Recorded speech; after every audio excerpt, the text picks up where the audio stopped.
क्योंकि संसार में जब हम आते हैं ना,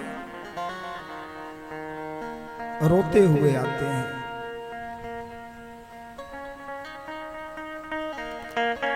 और संसार वाले जो है ना, हंसते हैं।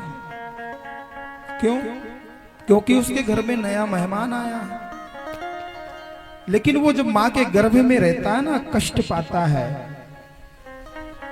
और 7वें महीने में जब उसको ज्ञान होता है, जीव को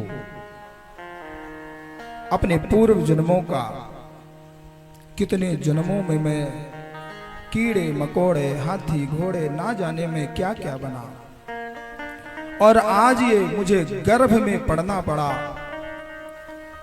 पुनरपि जननम पुनरपि मरणम पुनरे माता जठरे शयनम।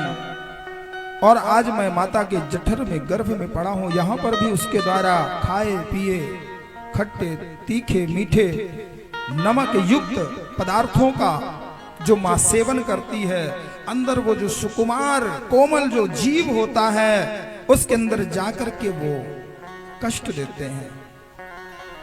और उसी समय मां कहेगी भैया खूब मिर्ची लाओ, खूब खट्टा लाओ हमारे लिए।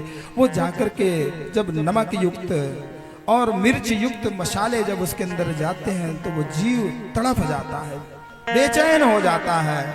हे ईश्वर, इस गर्भ से बाहर मुझे कब निकालोगे?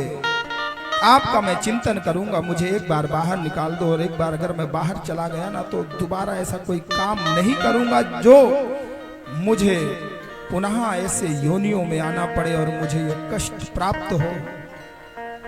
भगवान कहते हैं कि भैया ठीक है जाना, लेकिन याद रखना लौट के मेरे पास आना एक दिन। और वो वचन दे के बाहर आता है। 10वें महीने में, चाहे वो बेटा हो या बेटी, कर्मानुसार जीव जो है जब बाहर आता है।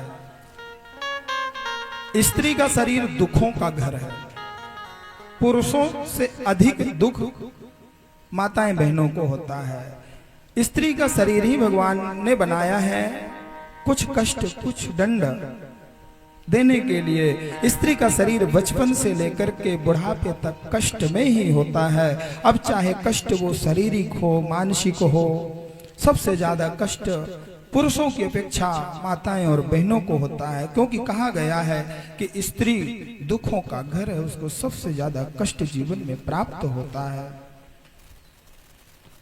आत्मा होती है, आत्मा होता है, कोई कहता है ना भैया आत्माएं होती हैं। अब वो आत्मा किस शरीर में आकर के उसने क्या कर्म किया है?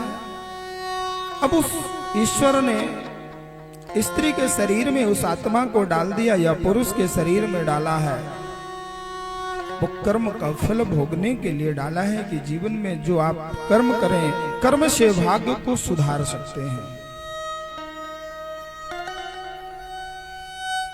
भाई कमरे में अंधेरा ना हो, उसके लिए आप उस दीपक में जो बाती डाली और आपने जलाया है उसमें प्रकाश हुआ है, उसमें आप घी डालते रहेंगे तो प्रकाश बना रहेगा और अंधकार नहीं आएगा। उसी प्रकार से जीवन में आप सत्कर्म करते रहेंगे तो आपके जीवन में आने वाली विपत्ति और आपका दुख दूर रहेगा।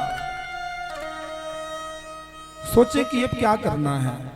भगवान ने सब कुछ तो दे दिया है, घर मकान दुकान बीबी बच्चे, अब सुखी है भैया। धर्म करके क्या करना है, पुण्य करके क्या करना है? तो जानते हैं, जब तक आपका वो सत्कर्म आपका वो पुण्य वर्तमान का या पूर्व काल का आपका है, जब तक वो सुख आपको प्राप्त होगा। क्योंकि आगे के लिए तो आपने बंद कर दिया, इसलिए आगे के लिए भी आप अच्छे कर्म करते रहें। दूसरा सोचता है कि पड़ोसी तो खूब अधर्म करता है पाप करता है, लेकिन भैया रोज वृद्धि करता है, रोज करोड़ों कमा के लाता है, और हम रोज भगवान की सेवा करते हैं लेकिन हमारा दुख दूर नहीं होता है। जानते हैं क्यों? आपको पूर्व जन्म का मिल रहा है, इस जन्म में तो आप बना रहे हैं। आपका पूर्व जन्म की वजह से एक गड्ढा हो गया, एक गड्ढा है यानी आप जो भी अच्छा कर रहे हैं सब उस खड्डे पे चला गया। और अगले का जो है पूर्व जन्म का मिल रहा है, उसका कोई खड्डा ना है, उसका अब तैयार हो रहा है।